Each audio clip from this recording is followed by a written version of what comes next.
后来国内有一个政党台湾人民共产党，伫咧台南的新营的庄卡起一间天后宫，但是方检举是违建。台南市府要求限期改善，但是对方无做甲到，所以今仔日来拆庙。这个党员痛骂讲，这是政治的迫害。我的手咧疼到贴袂住，但另外一头听到抗议声。谁敢给我动到？我告诉你，解放之后我找谁？找谁？找他的兄弟，找他的孩子。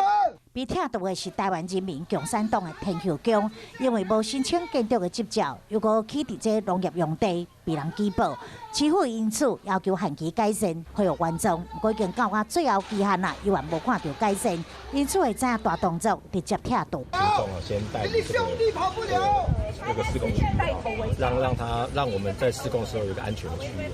其实，伫几工前，大强党就已经接到通知，因此已经将这个妈祖的神像刷到水底一只红船顶面，庙内神胆包括蔡英文等人的相片，这是代表维权跳维权，做无声的抗议，而且是由被报条啊表达诉求。虽然市府是依法执行，但是因为政治立场的差异，免不了也是被批评是政治迫害。